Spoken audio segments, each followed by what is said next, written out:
Center forwards. Most club sides now play one up front. I think most teams in the tournament, I haven't been through it.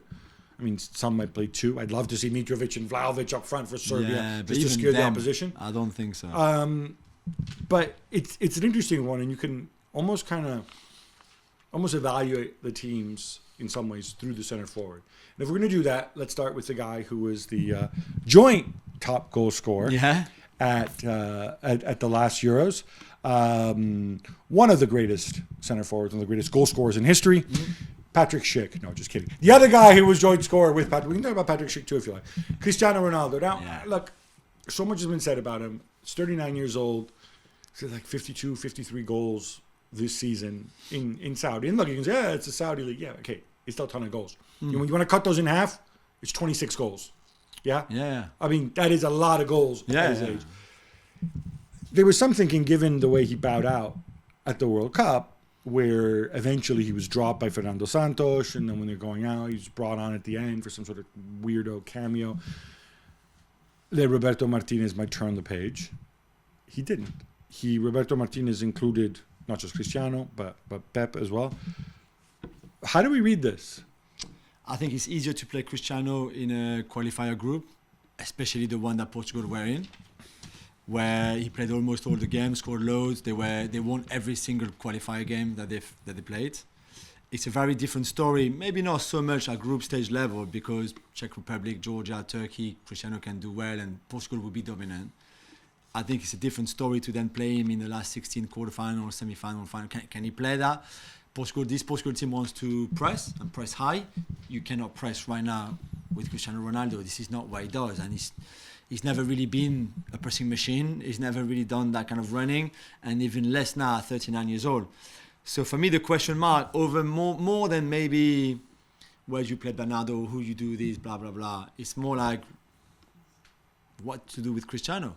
And if Fernando Santos, who is like a father, like a second father to him, arrived at the decision to drop him for the good of the team, there's no reason why Roberto at some point might look at it and think, you know what, against Czech Republic, Georgia, Turkey, no problem. But now against France, I don't think so.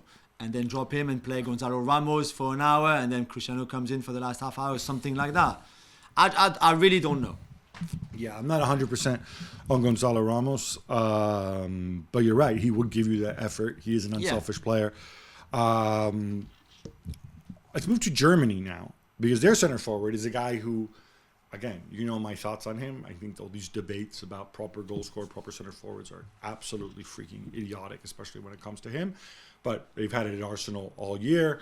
They're saying, Arsenal should sign Ivan Toney. I'm talking about Kai Havertz, right? I think he has all the tools to be a center forward. He hasn't played his entire career at center forward. What I find interesting is the potential that they're going to have in their front line when, if you think of it in terms of a front four, you've got two creative, dribbly players who are going to start in wide positions, but really are number 10s in Wirtz and Musiala. Yeah. You've got Gundogan, who we think is going to play higher up the pitch, maybe not. But there is a lot of interplay potential there, a lot of 1-2s. And again, Havertz has the technical ability to do that.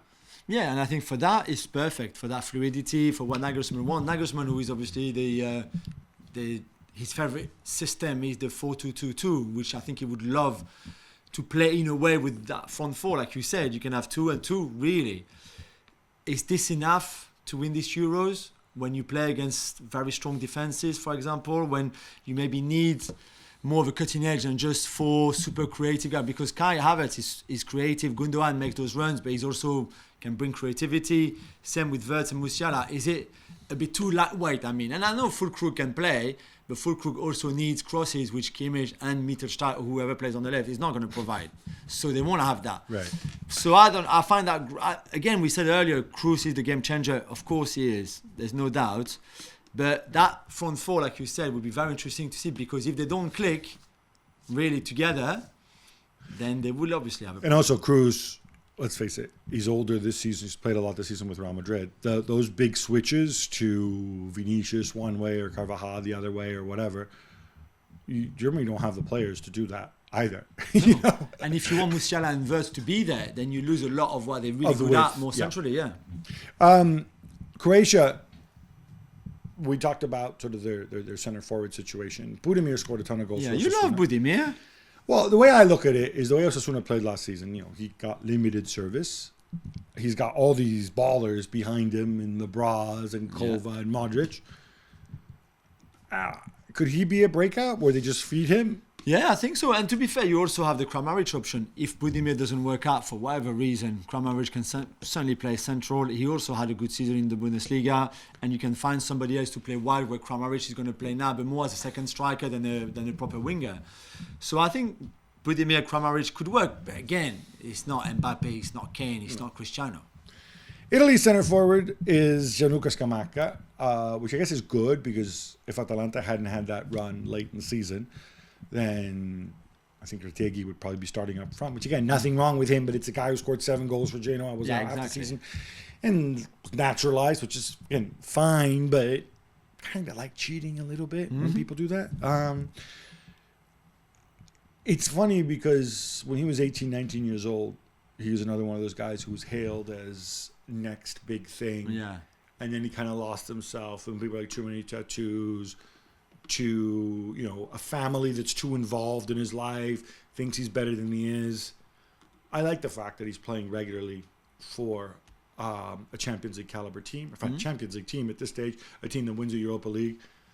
Has he turned the corner? Has he calmed down? Is the West Ham season behind him? Yeah, maybe. I just think there's a bit of unpredictability now with Scamacca. And remember back in March, Spalletti was not happy with him because he said when he comes with the national team, he wants to play Call of Duty and the PlayStation all the time instead of focusing on the team and what to do on the pitch. So I'm not sure if the attitude is always right, but certainly the momentum and the confidence he would have had for the second half of the season with Atalanta, carrying into this tournament, really, that's a massive asset. The first half of the season was actually not that good. The second half was brilliant. So could he step up? He has to. There's nobody else. I know, but then this is a team that plays differently to Atalanta as well. And very differently. Very differently. So, I don't know. Will Scamacca depend a lot on Chiesa and Chiesa's service and Chiesa's creativity? And Chiesa being on the pitch, which we don't know. Yeah, and if that's the case, then I think we can be worried because with Chiesa, again, we just never know what kind of Chiesa we will see anyway. Yeah, it should, again, knock on wood, you don't want it to happen, but should Chiesa go down rather than getting lost into a mess of Zaccanis and Orsolinis, and I think that's when you play Pellegrini on the wing and suck it up there. Spain, Alvaro Morata, who, it's funny because he's one of those guys who he misses goals, he misses easy goals. Yeah. But then you look at the package, and he's tall, he's athletic, he's got everything. He's skillful, he's handsome. He's quite quick as well. He's very quick for a big guy, yeah. For a big guy at that stage of his career as well. For sure. I think he reads the game so well. He's such a great passer. There's an alternate history where Real Madrid never let him go. Yeah. And Morata, he wins 5 Champions Leagues, 6 Champions Leagues, yeah. Yeah. Beyond Morata, there isn't that much, but Morata is, I think, the perfect center forward if he converts to chances for the way Spain want to play, right? Exactly. More so than the other options. Yeah, forget about tiki-taka and stuff. We don't really like to use that term, but people know it like that.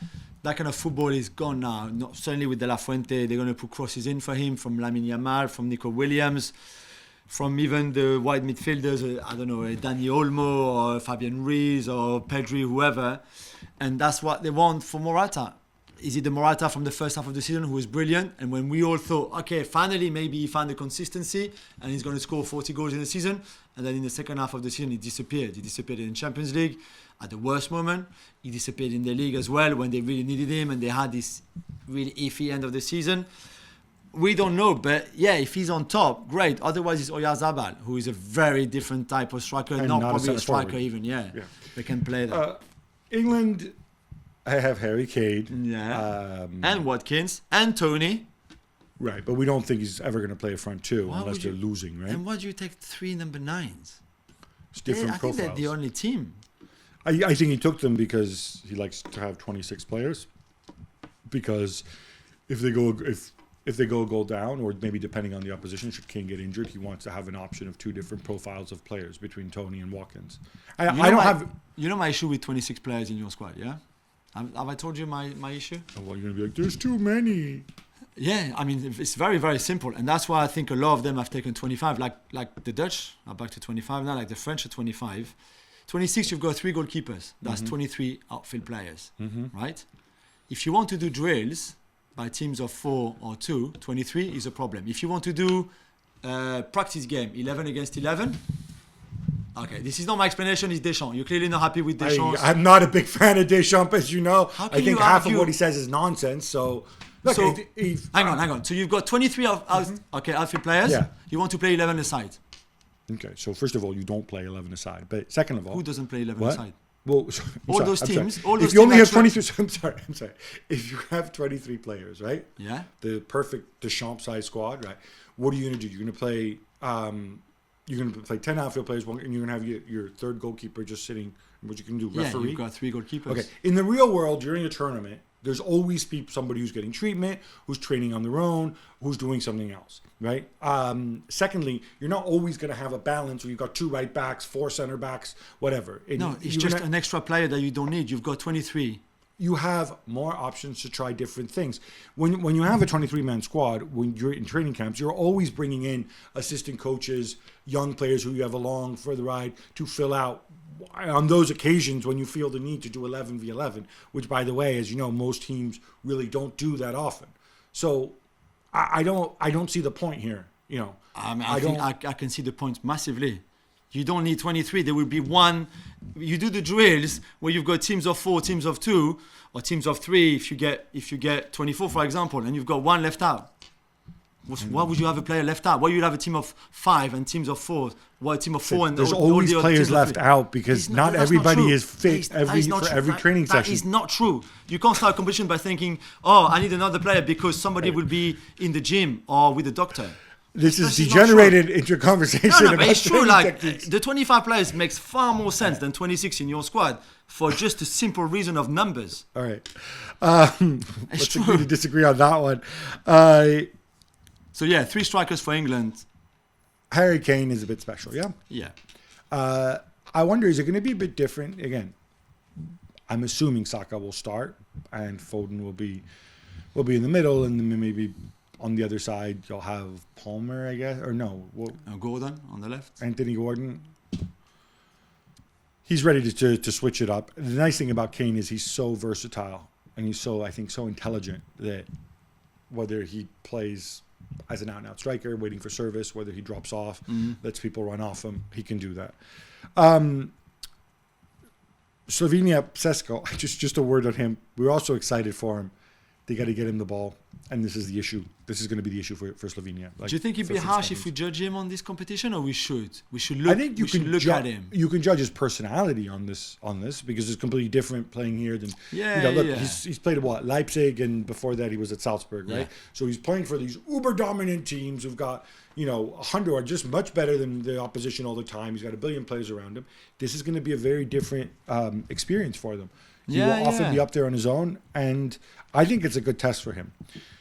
France, we discussed earlier in the preview, you and Deschamps have decided that Olivier Giroud can't really be a starter. He's got to be a guy off the bench. And because Mbappe has decided he won't defend for his country, even though, you know what, he's going to have to start defending a little bit with his new employers. Yeah, I guess so. That we're going to see Mbappe through the middle. Mbappe, we don't want to get anchored on sort of definitions and stuff like that and positions, especially when you have the kind of versatile players that France have. And it's not just Mbappe, it's Thuram if he's on, or Griezmann. These guys go and fill holes and adjust, and they adjust to the movements that their teammates do, like all intelligent people. But is the thinking that because France play on the counter so much, that all the time that they're sitting back, Mbappe's just going to sit on the shoulder of the last defender and just be the permanent outball? Is this how you want to use? I mean, I don't think we will defend. I don't think we will defend that much. But that's what you did in previous tournaments, right? At the World Cup, the last World Cup, a lot of playing on the counter. Maybe. Yeah, I mean, I think we're very good on the counter, but I mean, I don't know why other teams will let us play on the counter. But yeah, I just think in terms of balance of the team, if Kylian plays on the left-hand side it's just not going to work in Deschamps' mind. So you play him central. We've seen it before already. Does he like that? Does he like playing central? Yeah, because really this is out of possession. With the ball, he can do whatever he wants. This is very much what Deschamps tells him. So do what you want, go where you were, go where you want to go, and then Thuram is going to adapt his position to where Kylian is. Dembele is going to stay on the right, and that's fine. Is that a problem? Maybe. Is it giving him too much? Maybe as well. But if how does he feel about it? In the sense that I always wonder about this, right? Because I think sometimes it's also a bit unfair towards the most talented players, because everybody kind of worries about putting them in the best situations, and sometimes the most talented players can do more, right? And sometimes they do more. Yeah. I wonder, it's not a case of Mbappe saying, I'm Kylian Mbappe, I don't want to defend. I'm assuming in his mind it's a case of Kylian Mbappe saying, I bring more to the team if I'm fresh every time we regain possession, rather than if I'm chasing down some right back who I know is going to lose the ball. Yeah, I think there's a bit of that. I really also think he doesn't want to defend. He doesn't really like it. He doesn't want to like sprint and chase the ball everywhere. The counter pressing is not really his thing to a certain extent. But he doesn't want to learn it. He doesn't want to make it part of his arsenal. Yeah, he doesn't want to do it. I mean, learning is pretty easy, but doing it, I don't think he's that keen, to be fair. And that's why the World Cup, for example, where he played left, out of possession, he would move central, so he didn't have to defend, he didn't have to do anything, and then the team would reorganize behind him to just be either 4-4-2 out of possession or 4-5-1 with him on his own there. And I just don't think it's ideal at this level. But again, he's the best player in the world, so I can understand why you just want to put him in the best environment and the best situation for him to score. If he scores 7 goals in this tournament, we will win it.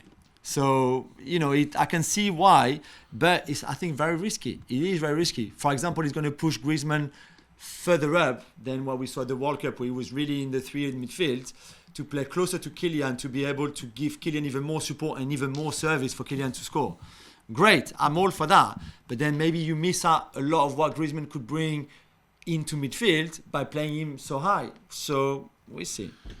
Holland, you've got up front, we're not 100% sure who's going to start, in the sense that you've got options, you've got Depay, you've got Gakpo. Yeah, I think Depay will start as a 9. Depay not a traditional centre forward by any stretch, which is kind of, obviously Holland's had this whole kind of Dutch foundation myths about the wingers and everything. Now it's really more about the wing backs. Mm-hmm. It feels to me as if, Gakpo, if you put him up front, he can execute tactical movements. Depay, you have to accept that Depay and Memphis is going to roll around and do what he wants. And sometimes he's going to be genius. Koeman's good with that. Yeah, I think Koeman loves him, and they have a really strong relationship, as we saw at the World Cup too.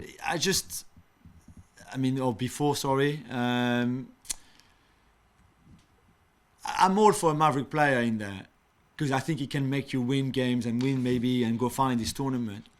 Do you need a bit more structure to his game at some point? Probably. Even the white headband that he has now, which even Koeman is not too keen on, but let's say if he's allowed to keep it for the tournament. For me, far be it to question it, but for me, Holland are built for a front two, with Depay rolling around somebody else. The problem is the other is Weghorst. And then there's no Gakpo if you do it that way. Robert Lewandowski on Poland. I think he is one of the greatest strikers that we've seen. We are coming to an end. I'm assuming this will probably be his final tournament. Yeah. Although never say never. I kind of feel that he really hasn't had his tournament moment. That's true. It's not a great Poland team, but it's not a terrible Poland team either. I know they haven't done well over the last 18 months when they've played, but friendlies, qualifiers. You don't think they can step it up? And then does it impact Lewandowski? Does he have to? I don't know. I just think if he hadn't done it at the peak of his career, ain't gonna do it now. It's not now. The season that he's had, he picked up an injury on Monday night, and we don't know how bad it is. There's a few big players in this team that are not there because of injuries too. Yeah, I really doubt he will have a good tournament. Belgium, let's talk Romelu Lukaku, because, again, every time I look at it, I don't have the numbers in front of me. I'm sure producer Freddie will, since he's making me wear an earpiece, will tell me in my ear in a second. But Romelu Lukaku's scoring record. He's already on 70 goals or something. It's just unbelievable. Team. It's right? mad. It's Messi Cristiano-esque for a guy who is most definitely not Messi or Cristiano. Yeah. Again, this season, so was that 85, did you say, Freddie? Yeah, 85 in how many caps? Like 101 caps 85 goals. 85 and 115. I mean, that's mad. And he's had a really good season in Rome. I think all competitions, it's more than 20 goals. It might even be 25 goals, something like that. He's got Doku feeding him, De Bruyne feeding him, De Ketelaere in there Trossard. Somewhere doing whatever, potentially Trossard, potentially Openda to take some of the... There is a lot there.